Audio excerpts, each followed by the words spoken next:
No less than 3 weeks ago, Channel 2 News in Houston, Texas aired the story of 5 children found home alone. 2 of these children were found chained up like dogs in the backyard and appeared to have been there a long time. The other 3 were found inside alone with no other supervision. The oldest of the children was 9 years old, while the youngest was only 4 months old. It is a shock to most people to hear stories like this, but it is a reality that innocent children must face every day. Only a few are lucky enough to live through this type of horror, while so many others ultimately die from child abuse. Shocking stories of child abuse and neglect leave outsiders asking how and why. How could a parent do this to their own child, and why would they? What possible cause could they have for making their own child suffer, and how come parents do not ask for help? I would like to begin by sharing the alarming statistics of child abuse in the United States. According to an online article posted by Bonnie Rockman on April 4, 2012, titled Child Abuse, Pediatricians Recommended Basic Parenting Classes to Reduce Maltreatment and Neglect, stated that child abuse kills 300 kids under 18 each year and accounts for 58.2 hospitalizations of babies per 100,000 births, more than the annual rate of SIDS. One may think, how is that possible?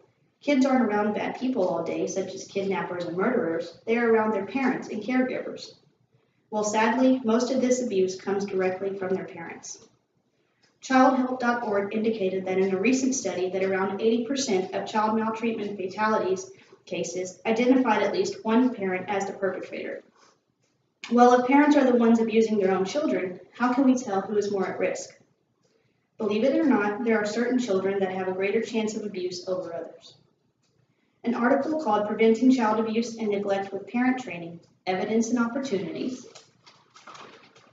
posted online by Richard Barth in the fall of 2009, stated that researchers have identified 4 common co-occurring parental risk factors: substance abuse, mental illness, domestic violence, and child conduct problems. These all lead to child maltreatment. These parents often feel frustrated and defeated because they are fighting a battle within themselves while also trying to parent a child. The victims of substance abuse may feel that their priority lies with the drug of choice, putting their parenting responsibilities behind them. Mental illness sufferers may not have the ability to perform the actions of parents. Victims of domestic violence learn to take out their anger with violence, so they may be prone to hitting or verbally abusing their own child. Also, clinical psychologist Edward A. Dreyfus suggested on Sunday, July 17, 2011, that the most at-risk children are those raised by undereducated poor parents who simply struggle every day to stay alive. I will now offer possible solutions to prevent the abuse, neglect, and maltreatment of children. We have already asked questions as to who could do something this awful and why. Don't you think that if parents knew about certain types of help, they may be less likely to abuse their own children? One good idea is mandatory parenting classes. These types of classes could benefit everyone. Parents could learn about developmental milestones so they know what to expect, so they know what an appropriate expectation is. Classes could also help guide parents as to how to love, nurture, and provide the best for their children. These parenting classes could also provide information about local resources. Rehab that allows parents and children to be together would benefit parents that deal with substance abuse and mental illness. Also, food pantries could assist families that do not have enough food, and parents may be less likely to neglect to feed their children. Affordable or free education given to low-income families could help single parents earn more money, leaving less stress on the parent, possibly lowering the chance of abuse. I would now like to tell you how this plan could work. If you have any doubts as to how mandatory parenting classes could be beneficial and put into effect, I would like to explain how. You may be asking, well, how do we determine who would receive these parenting classes? If this plan were to go into effect, we could start by implementing this plan with families who are expecting or families that have children under 5 years old. We could at least almost guarantee that these children would be off to a great start. Expectant parents could also receive training and tips before the birth of their child. One state has already put this plan into effect. South Carolina has requested mandatory parenting classes for all people requesting government-funded child welfare payments. With this policy in effect, South Carolina has already seen child abuse numbers decline. Parents of disabled children could also benefit from classes, as they would show people how to cope with daily demands of a disabled child.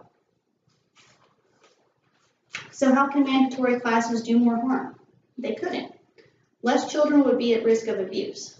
Possible solutions or resources such as rehab, food pantries, disability knowledge could also be taught in parenting classes. An online article from Brooking.com posted in the fall of 2009 that parenting plays a pivotal role in children's emotional health and intellectual development. If United States parents had access to services that improve parenting, the nation would witness not only a decline in abuse and neglect, but also a boost in child development for a broad range of children, as manifested in higher school achievement, less delinquency, fewer teen pregnancies, reduced child mental illness, and a host of other positive outcomes. Now that you've heard about the statistics of child abuse and how mandatory parenting classes could benefit a lot of people, I encourage you to stand with me and present this policy to the government of the United States. We could start by initiating this plan at hospitals and into child welfare programs. Rather than sit back and watch these innocent children suffer, why not implement a help that could possibly keep these children safe and alive?